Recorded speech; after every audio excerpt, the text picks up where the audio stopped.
your SPG layer, just a nice light layer. You don't want to go ahead and cover the meat with that. We're going to move on to the Holy Gospel. This, you want to be liberal. Cover all the meat. It's a big piece of meat. You're going to have small slices. Trust me, you won't regret it.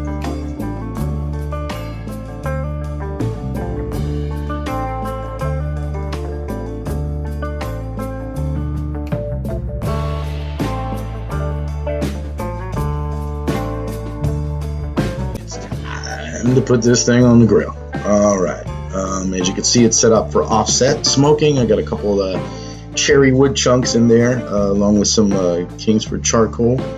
I just straighten up the meat, and this is kind of a good little tip here. Any excess rub that you spilled off the sides, just go ahead and put the rest on on the meat just to cover it up a little bit, and then whatever little scragglers, I try to put it on the fire. It smells really good, just to be honest. Here is I double foil a pan.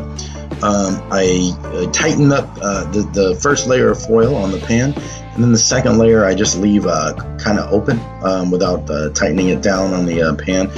And after that, what I do is put the raw meat on that, and this way I can just roll it up and throw it away. Oh, that looks beautiful. So it's been on for about 35 to 40 minutes on a smoke. Now I'm just leaving the lid open, letting the fire get nice and hot. It's about 120 degrees internal temperature with the tri-tip. And when the flames start getting hot, you get that nice sear, and this is what we call the infamous reverse sear. Now just go ahead and leave it on for a couple minutes on each side. Yeah, just keep flipping and turning until you get the desired crust that you want.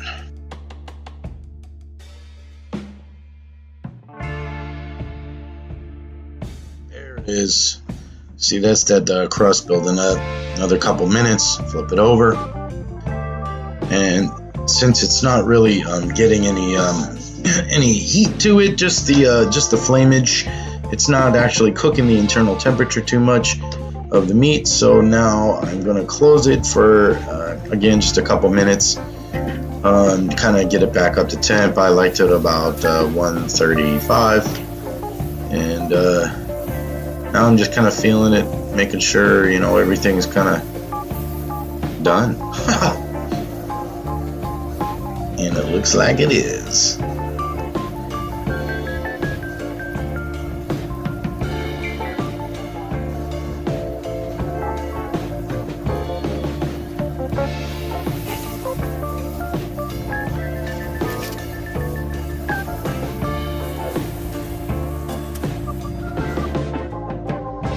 Okay, now we let it rest for about 15 minutes, and it did tent it. I usually don't, but I had the family to I was waiting up for the family, so I just tented it a little bit to keep it a little bit warm. Rested most of the time with it untented, with the foil is what I'm saying. And now, before we cut, I'm gonna show you which way the grains are going. If you look at the pink line, that's where I'm going to cut it. And the grains go in two different ways. And this is where people make most of the mistakes.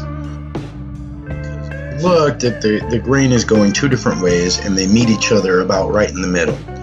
So if you cut in the middle, you're pretty safe with cutting both ends against the grain when you twist the other side. We're going to cut this side since it's already set up to where I want to slice it. I like to set the other slice back in where it was resting in some of the juices so it doesn't oxidize. I like the ends for the kids. It's a little less pink, more done anyways. So you just take it and slice a nice thin or thick, depending on what you got. This is a really nice prime grade tri-tip. So thick slices are okay. It's very, very tender. But yeah, you just go ahead and slice it like that.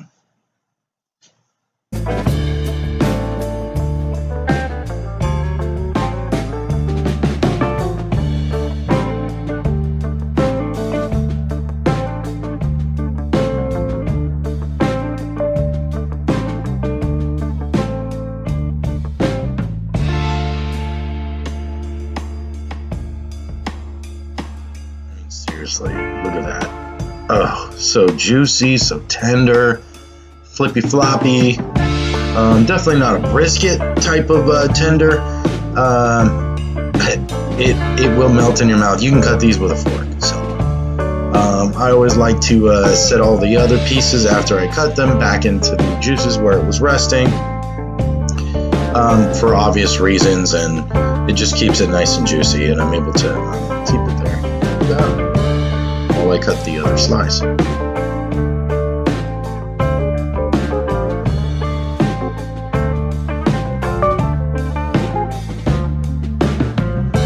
So here's kind of the tricky part, because sometimes if you build that crust on there, a little hard to see the grain. So I flip it over. As you can see, you see which way the grain's going.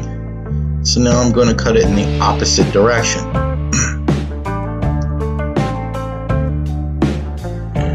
This is the part I like to look at, sort of like a brisket type of slice with the nice long slices. This is my favorite part of the tri-tip, just as an FYI. It's also the thickest part, which would be less cooked, and it's just perfectly done. Let me speed this up there for you.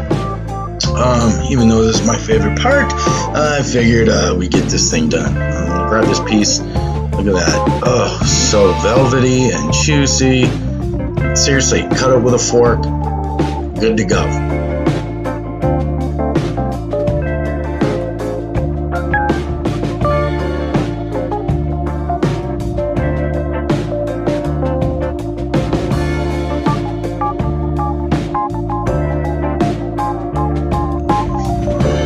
Beautiful glamour shots for you.